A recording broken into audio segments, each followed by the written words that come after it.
আল্লাহর হাবিব সেদিন আবেগপ্রবণ হয়ে কেঁদেছে আর বলেছেন কদ গসালাত লাহুল মালাইকাতু বিমাইত তাসনিম।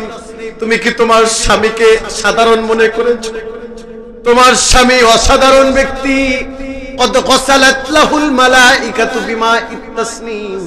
তোমার স্বামীর লাশটাকে আল্লাহ তাআলা জান্নাতি ফেরেশতা দিয়া জান্নাতে নিয়ে গেছে আর তসলিম নামক নহরের পানি দিয়া গোসল করাচ্ছে। আল্লাহু আকবার, আল্লাহু আকবার। হানজালা ইবনে আমির আস-সাকাফি নামটা মনে করবেন এবং মনেও রাখবেন, কারণ এরা হচ্ছে রাসূলুল্লাহর আশিক, ঠিক কিনা বলেন? তার নাম হচ্ছে হযরত হানজালা ইবনে আমির আস-সাকাফি। বলেন না, একটু মুখস্থ করেন, হযরত বলেন না, হযরত হানজালা ইবনু আমির আস-সাকাফি রাদিয়াল্লাহু তাআলা আনহু। রাসূলুল্লাহ আমার বললেন যে বেটা বিবাহ করেছো,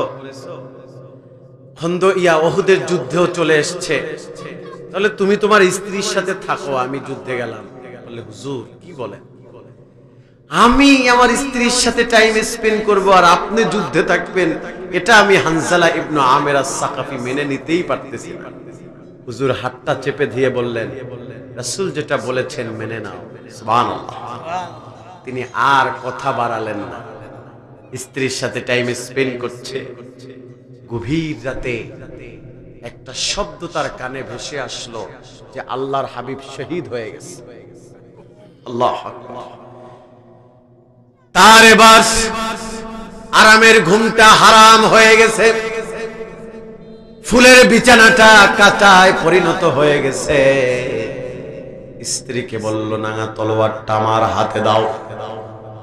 বললেন, কেন গো? নতুন বিবাহ হয়েছে, এই রাত্রটা আপনার আমার জীবনের নতুন অধ্যায়ের প্রথম রজনী, কেন আপনি এই রাত্রে তরবারি চাচ্ছেন? স্ত্রীর হাতটা ধরে কপালে চুমু দিয়ে বলল, স্ত্রী অনেক বেশি ভালোবাসি তোমাকে, তবে আমার রাসূলুল্লাহর থেকে বেশি না। বললেন, কেন কি হয়েছে হুজুরের? স্ত্রী শোনো গো, কে যেন বলল রাসূলুল্লাহ শহীদ হয়েছে। আরে আমার রাসূল মসজিদে নববীতে নামাজ পড়ায় আর আমরা দাঁড়ায়া দাঁড়ায়া তেলাওয়াত শুনি নামাজে। নবী এখন আর নামাজ পড়াবে না, তেলাওয়াত করবে না, এমন জীবন হানজালা চায় না। আমার রাসূল যখন মদিনার প্রান্তরে হাঁটতো, আরে রাসূলুল্লাহর হাঁটানি, রাসূলুল্লাহর কথা, রাসূলুল্লাহর আনোয়ার চেহারা দেখে দেখে কলিজা শীতল হতো। নবীজি এখন আর জমিনে হাঁটবে না, আর হানজালা ইবনে আমির আস-সাকাফি সেই চিত্র দেখবে না, এমন জীবন হানজালা চায় না। স্ত্রীর কপালে চুমু দিয়ে বলল, না তলোয়ারটা দাও। তবে শোনো স্ত্রী, আমার দিল কেন জানি সাক্ষী দেয় যে এই রাত্রটা তোমার সাথে আমার শ্রেষ্ঠ রজনী, আবার এই রাতটা তোমার আমার জীবনের শেষ রজনী হয়ে যেতে পারে। কেন জানি আমার দিল সাক্ষী দেয়। স্ত্রী শোনো, যদি আমি শহীদ হয়ে যাই, কিয়ামতের কঠিন বিভীষিকাময় আমার বিশ্বাস রাসূলুল্লাহর শাফাআত পেয়ে যাব। আল্লাহর হাবিবের শাফাআত পেয়ে জান্নাতে রাসূলুল্লাহর কদমে আমাদের মিলন হয়ে যাবে। মন খারাপ করো না, টেনশন করো না, যদি শহীদ হয়ে যায় দেখা হবে হাসরের ময়দানে। তিনি চলে গেলেন, যাচাই বাছাই করলেন না, তিনি যুদ্ধের ভিতরে ঢুকে গেলেন উহুদের প্রান্তরে। তিনি কাফেরদেরকে কচু কাটা কাটতেছে, যেভাবে মানুষ কচু কাটে ওইভাবে দুহাত দিয়ে তেজোদ্দীপ্ত হাত নিয়ে তিনি কচু কাটা কাটতেছে। কাফেরদের কাছে মেজাজ খারাপ হয়ে যায়, লোক লো একা, কিন্তু কেমন করে কল্লা ফলাই দিতেছে। কাফেরের লিডার বলল, এই ওইগুলারে পরে মারবো, আগে এইডারে ধরি। চারো পাশ দিয়ে ঘেরাও করে ফেলছে।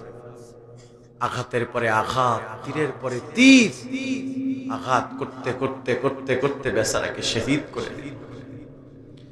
আল্লাহর হাবিব যুদ্ধ শেষ হওয়ার পরে বললেন, সাহাবীরা শোনো,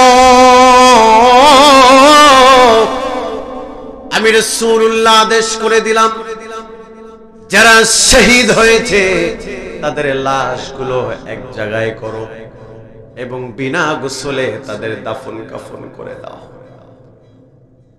বিনা গোসলে তাদেরকে কবরে রেখে দাও। এদিকে হানজালা ইবনু আমের আস-সাকাফির স্ত্রী, হাদিস শরীফ খুঁজলে পাওয়া যায়, বিশেষ করে ইসলামের অনন্য ইতিহাস আল বিদায়া ওয়ান নিহায়ার ভিতরে পাওয়া যায় হানজালা ইবনু আমের আস-সাকাফির স্ত্রী হতভাগা। তার বাবাও ছিল না, মাও ছিল না, শুধু তার স্বামী ছিল। স্বামীরাও শহীদ হয়ে গেছে। পাগলের মতো দিক বিদিক হয়ে, দিশেহারা হয়ে তিনি আল্লাহর হাবিবের কদমের দিকে রওনা হলেন।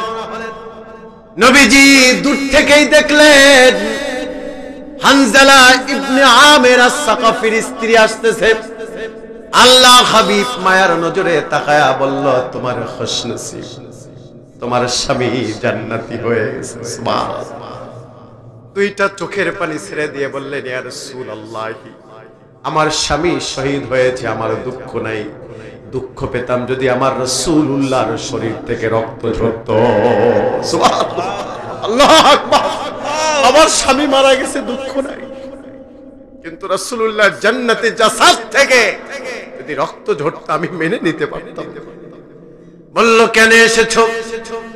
বুখারী বর্ণনা, কেন এসেছো? বললেন, ইয়া রাসূলুল্লাহ, ইয়া হাবিবাল্লাহ, আপনি বলেছেন সাহাবীদেরকে কবরজাত করার জন্য।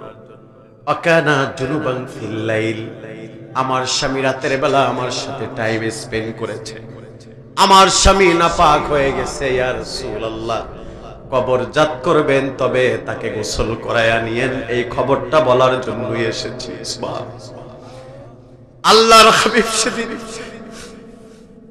হাবিব সেদিন আবেগ প্রবণ হয়ে কেঁদেছে আর বলেছেন, কদ গসালাত লাহুল মালাইকাতু বিমাইত তাসনিম। তুমি কি তোমার স্বামীকে সাধারণ মনে করেছো? তোমার স্বামী অসাধারণ ব্যক্তি। কদ গসালাত লাহুল মালাইকাতু বিমাইত তাসনিম, তোমার স্বামীর লাশটাকে আল্লাহ তাআলা জান্নাতি ফেরেশতা দিয়া জান্নাতে নিয়ে গেছে, আর তসলিম নামক নহরের পানি দিয়া গোসল করাচ্ছে। আল্লাহু আকবার, আল্লাহু আকবার। ভাইরা আমার, বন্ধুরা আমার, গভীর মনোযোগ। সিদ্দিক আকবর ওমর ইবনুল খাত্তাব রাদিয়াল্লাহু তাআলা আনহু, দুইজন সাহাবী, তারা যখন লাশগুলো তালাশ করতেছিল, হঠাৎ করে তার লাশটা পেয়ে গেছে। সিদ্দিক আকবর থেকে বর্ণনা পাওয়া যায়, তিনি বলেন, আমরা দেখেছি তার শরীর থেকে টপ টপ করে পানি ঝরতেছে, মনে হলো এই মাত্র জান্নাতি ফেরেশতারা লাশটা জমিনে রেখে গেছে। সুবহানাল্লাহ। ভাইরা আমার, বন্ধুরা আমার, আল্লাহর হাবিব নূর নবীজি আমার সাল্লাল্লাহু আলাইহি ওয়াসাল্লাম তার স্ত্রীকে বলে দিলেন, তোমার স্বামী রাসূলুল্লাহর জন্য, তাওহীদের জন্য, রিসালাতের জন্য শহীদ হয়েছে, টেনশন করো না। হাসরের ময়দানে রাসূল হানজালাকে ছাড়া, তার স্ত্রীকে ছাড়া রাসূল জান্নাতে ঢুকবে না। সুবহানাল্লাহ, চিল্লায় পড় আল্লাহু আকবার, আল্লাহু আকবার। আশিকে রাসূল কাকে বলে? আশিকে রাসূল কাকে বলে? আর আমরা শুধু সিন্নি খাওয়া আশিক, আমরা শুধু খাবারের শেষে মিষ্টি খাওয়া লাগে, এই আশিক, ঠিক কিনা? আমরা শুধু গরু খাওয়া মুসলমান, কিন্তু আমাদের আদর্শের মাঝে, আমাদের কথা, আমাদের চলন, আমাদের বলন, আমাদের জীবনের রাসূলের আদর্শ খুঁজে পাওয়া যায়। একটা কথা বলে শেষ করে দিচ্ছি আলোচনা।